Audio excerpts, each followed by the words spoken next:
Reading with your kids. Hola, ni hao, konnichiwa, assalamu alaikum, shalom, mahaba, moni wanji, namaste, jambo, bienvenidos. Hi, my name is Jedley, and this is the Reading with Your Kids podcast. We are coming to you from the beautiful neighborhood of Reedville in the southwest corner of Boston, Massachusetts, in the shadow of the Great Blue Hills. We are so delighted and so very honored that you'll join us in our mission to help all families grow closer through reading. Please be sure to tell all of your family and friends about the show. Tell your kids, teachers, principals, and librarians. And please be sure to subscribe to the show on the iHeartRadio app, on Spotify, Apple Podcasts, Amazon Music, Himalaya, Ghana, Podcast Addict, Good Pod, wherever you find your podcast. This episode of the Reading with Your Kids podcast is brought to you by Mr. Thoughtful Gets Into Trouble. Great new children's book from Christopher Arsenault. Join Mr. Thoughtful on an exhilarating voyage through the wondrous world of thoughts and emotions. Discover the magic of kindness and positivity as Mr. Thoughtful embarks on an adventure that not only sparks creativity, but also nurtures children's self-esteem, leaving young minds inspired and empowered.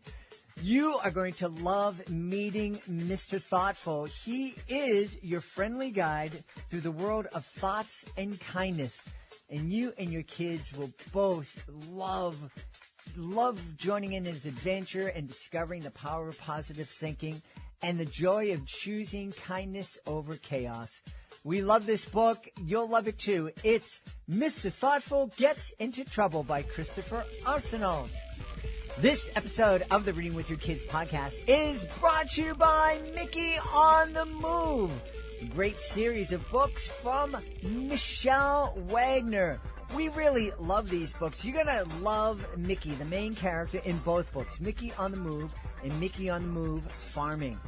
And these big-hearted books, you're going to learn the real story of a young boy who's deaf, who is aided by his mom and his teachers in navigating new school and farm experiences. Mickey is just like everyone else, except he wears cochlear implants and has to do things just a little differently than most kids. This charming tale reminds us that we can all find happiness if we lean on and support each other. You're really going to love these books. I love these books. It's a great way to remind kids that kids who are different and kids who may have a disability or a learning challenge, they can be great friends. Check it out today. Mickey on the Move and Mickey on the Move Farming, two great books from Michelle Wagner. Join us right now from the beautiful city of Montreal in Quebec, Canada. Our guests are here today to celebrate their brand new book. It's called The Girl with the Big Voice. Please welcome to the show first the author, Veronica with a C, Veronica Santaguida. Hey, Veronica, how are you? I'm good, thanks. Thank you so much for having us today. I'm delighted to have you on, and joining us also the illustrator, Veronica with a K, Veronika Gruntovskaya. Hey, Veronica, how are you? Excellent. Thank you so much. I'm gonna do my best to try to keep the Veronica's identified. First, Veronica with a C. Tell us a little bit about the story that we're going to experience when we sit down with our kids and read The Girl with the Big Voice. Sure. So The Girl with the Big Voice follows the story of Emma. She's a little girl who has always had a big, confident voice. Unfortunately, not everyone around her really appreciates that voice. So in different situations, whether she's at home or whether she's at school, she's criticized for being bossy or talking too much. And it really discourages her. So in this book, it follows her journey as she meets a friend who helps her embrace her big voice and really help push that discouragement down and bring that positivity up around being yourself and being unique and loving just who you are. Well, I certainly love that message of loving just who you are, because we are all beautiful. What an important message to get to kids, that every one of our kids is also beautiful. Veronica, with a K, you are the illustrator, and how did you approach? I'm looking at the website, and the illustrations, the cover art for the book is beautiful, and it's different than the art that you'd find in lots of picture books. I would say this is a more, I don't know if it's the right word, but more mature kind of style. Thank you. That's an interesting outlook on it. I think when I first read Veronica's story, I immediately wanted to focus and highlight the voice of the character. And so I kept her as like herself and everything around her in like the black and white tones, and really wanted to emphasize the beauty of her voice, because that's what we were trying to capture through the story. So I just wanted to highlight that her voice and like the captivating colors and brightness was coming from like inside her. So it was like, you know, the colors are her, and that was my main focus. That's really, I being somebody who has absolutely zero skills when it comes to visual arts. You know, I'm on stage and I'm able to tell stories and kind of create pictures on stage with kids and magic props and whatnot. With a pen and paper, nothing. It's just, and so I'm really envious of somebody like you with the talent, but I'm also really curious, how long or did it take for this inspiration of creating Veronica in black and white and her voice in these big, vibrant colors? Was that something that just came to you, or was it something that you kind of, it took, you know, a number of different tries before you came up with that? Actually came to me almost right away. As soon as I read the story, I felt like because the main message was her voice, it was just like, I pictured it immediately. Like that's exactly how I saw it. I saw her as black and white, and I saw her voice not necessarily coming just out of her mouth, but coming in from like inside her. I just really kind of focused in on that, and it worked. We flowed through that, and, there's obviously edits and changes throughout, but, the main idea kind of stuck, and we rolled with it. Yeah. Well, Veronica, with the C, first off, I love that we're acknowledging that a book takes a number of drafts, and that I don't know of any book that, you know, kind of landed in the first draft. There's, you know, reworks, and sometimes books are very different from the first draft. What was your reaction when you first saw Veronica's idea of the main character in black and white and the voice in all these colors? So this book was about 2.5 years in the making. So there was probably about a year where I was just writing the book by myself without any illustrations to go with. So when I first talked to Veronica, I gave her, you know, my paper printout of just black and white simple words on a page, and that was it. So I really left it up to her to bring her total creativeness into the art.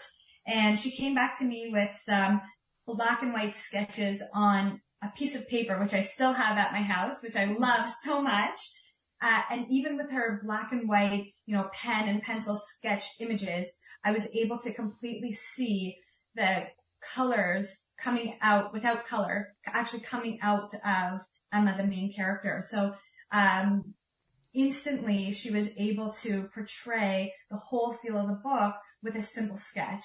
So it was really interesting to see how that rolled out. So when I said, yes, I love these sketches, what's next? Then she added the color to them. And I was like, incredible. And it just continued to grow from there. And right from the start, it was, I guess it was love at first sight with these illustrations. I love that. That story is wonderful. I'm wondering, Veronica, with the C, who was the inspiration for Emma? So Emma is inspired by both myself and my children. So growing up, I was told when I was young that I was bossy and that I talked too much. And my parents, whenever they got that feedback from the teachers, they never really acted on it. They were like, you be you, you hang on to your big voice. As I grew up, I went into business. I was in marketing and innovation. And in that job, you really do much better and are able to grow within a role like that if you have a big voice. So that confident, kind of outspoken ability to be able to voice your opinions was very important in my career as I got older. So then fast forward, I have 2 little girls who are consistently talking, they're singing, they're asking questions. There's not one moment of silence in our house. And first day of kindergarten, I got a message from the teacher saying, your daughter talks a lot. She's not quiet. You know, a few weeks later, she's a little bit bossy in class. And I was like, wait a second, I've heard this before.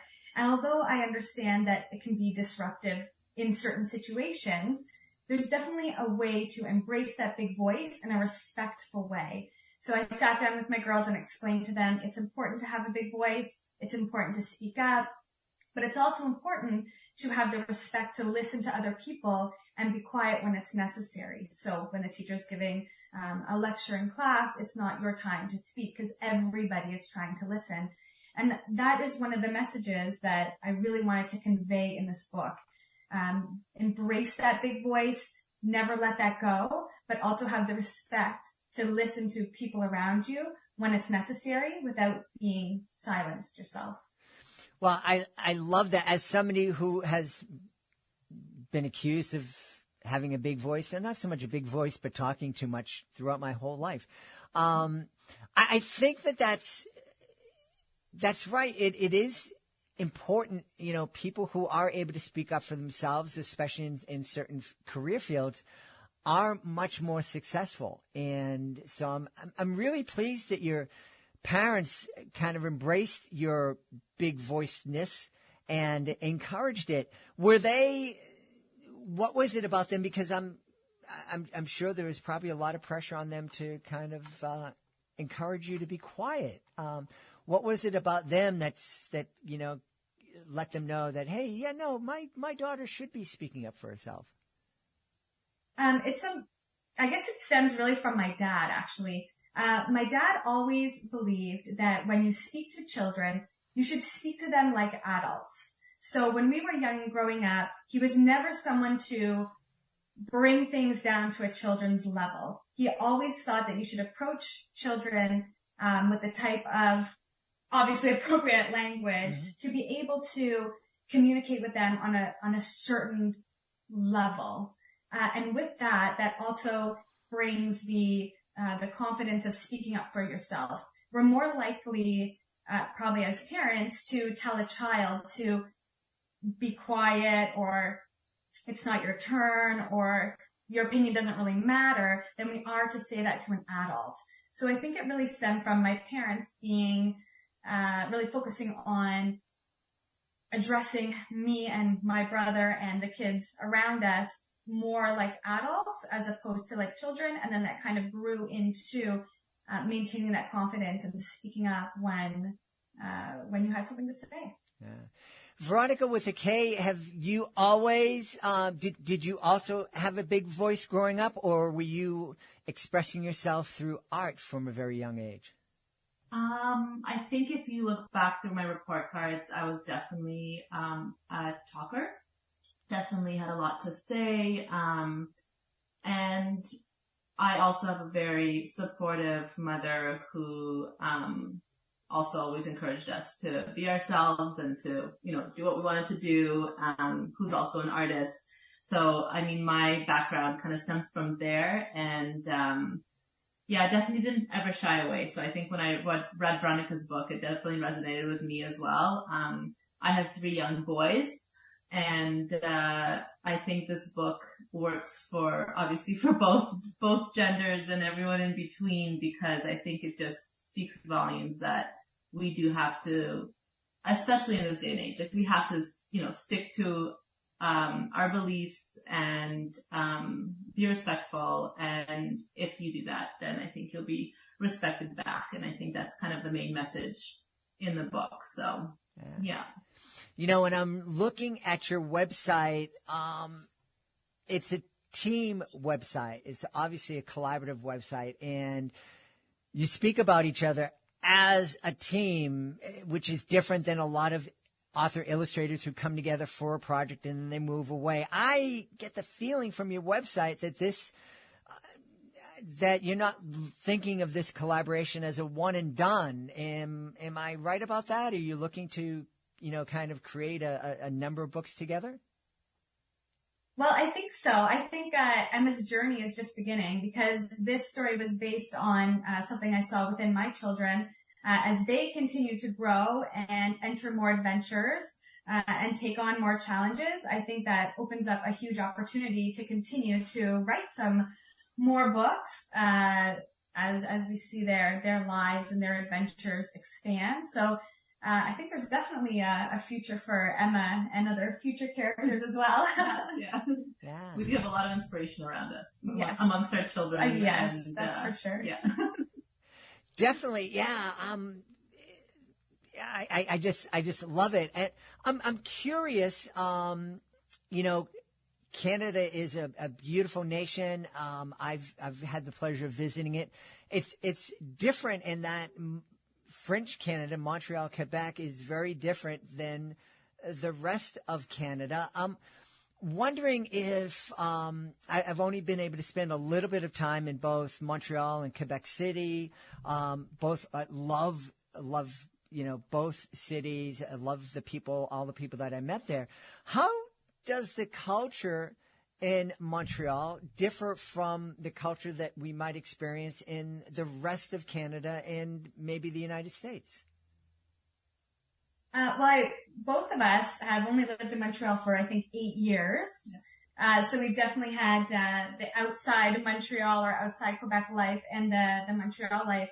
And what I found the biggest difference was Montreal, they really celebrate life and work-life balance. So everything that they do is with a passion here, very much, I think, like they do in Europe, in that the evenings are for friends and family and gatherings. The weekends, there's so many events that you can take your family to. Everything here is 100% family friendly. So every event that exists, whether it's a concert or whether it's an art exhibit, they encourage you to bring your children to all of them. And that's something that's very different, let's say, even in Ontario. When I lived in Ontario, they had a lot of age restrictions, rules. They had to limit the amount of people because it's just a bigger city, the city I was in there, Toronto. So they weren't able to open it up. And here I feel like it's really about family and loving your life and living your life. And that's kind of the vibe that Montreal. Yeah, exactly. It has that European vibe, I think, with the French influence, that gives you kind of they work to live rather than live to work. Right. And I think that's a very big difference between here and Toronto. For instance, we're both from Toronto. I lived quite a while in Toronto, and it has I think one of my favorite things about Montreal is that you can walk down a fairly busy street with all the shops and restaurants and so on, and you can pass this shop that'll say I'll be back in 5 minutes, on a piece of paper because, something came up. And I think that, it definitely brings you back home, in Ukraine. I think it's just a little bit more human here. Mm-hmm. It is. That's a good way to describe it, actually. A little more human. Yeah. Well, I love that. We've talked here on the podcast a lot about, I've done a fair amount of traveling in Latin America, and my beautiful wife is originally from Puerto Rico. And one of the things I love about Latin American culture is that you see much more of that family kind of vibe, the intergenerational events. Here in the States, of course, it's like if you go to a concert, it's like, unless you're going to, a show for, that appeals to 12-year-olds, you don't see parents and kids, and, it's pretty much, segregated age-wise. And I love, my grandparents were huge parts of my life. My grandmother was one of my best friends growing up, and I don't think we celebrate that as much as we could or should here in the States. And so I'm loving that that's something that you're finding in Montreal. Yeah, it's nice. It's a great city to live in. Yeah. Veronica with a K, we have lots of kids out there. We've started doing a little side project here on the podcast called Drawing with Your Kids. Amazing. That's excellent. Yeah. So we'll invite you to be part of that. But what advice could you give to a parent of an aspiring illustrator? We had one illustrator on who said that her parents just allowed her to draw all over the walls of her bedroom and didn't care she could paint, she could draw, she could chalk. It didn't matter. I don't know if that's what your parents did, but how would you advise parents to encourage and inspire their young illustrators? That's an awesome question. I'm so happy that that illustrator had that experience. I myself had a very kind of, open experience with art as well. My mom was also very encouraging to kind of explore wherever. I would say that allowing parents to remember the freedom that art kind of gives us, and that there's no mistakes in art, and that a mess is not necessarily always messy, and then there's beauty in a mess, and that, it's easier to let children just create as they see rather than giving them guidelines and, putting too much emphasis on the cleanup afterwards, because, we clean anyways, we're going to clean. So if it's a little bit of paint or a little bit of pastel, then, might take a little bit longer, but in the end, it'll be like an opportunity for the child to really feel, and we can feel so much while we create. So I think there's a lot of value in that. I love that we feel when we create. We do. That's actually the first time, it's something that I've experienced, but this is the first time I've heard it put into words. So I appreciate you doing that. Veronica with the C, you talked about, being in marketing and whatnot. And of course, that's all about communication, but communicating through marketing is very different than communicating to kids through a picture book. Was that a big challenge for you, learning how to shift gears as a writer? I think so. So when I first wrote the first draft of this book, I think it was a lot more formulaic because that was the way that I was used to writing. So when you're writing for business, it's very structured, formulaic, laid out. And my first few drafts felt very much like that. And I ran it through a few different editors.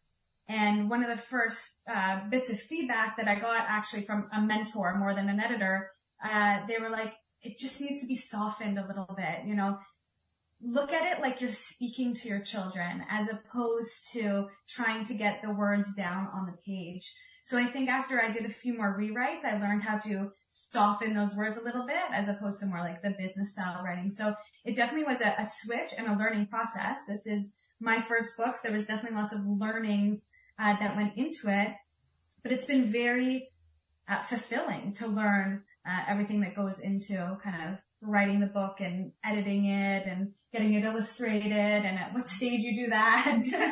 Yeah. Edit before you get an illustrator.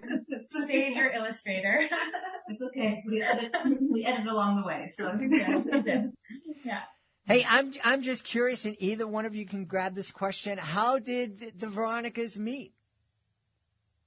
We met, mostly through our kids. But I think our first real kind of like interaction was at a book club. So, there was, one of our mom friends, a mutual mom friend who, we kind of, as moms, I think at a certain point kind of realized that, we need to do things for ourselves a little bit. And, we came up with this book club and we weren't super consistent, were we? But No, we tried. We We tried to tried. go every week. we had a few meetings. We read a couple books, and that's how we met. So yeah, our kids are similar ages, not quite in the same grades, but But they're at the same school. at the same school. Yeah, Pick up, drop off. We're around. We're around, yeah. Same park. same parks. parks. Yeah.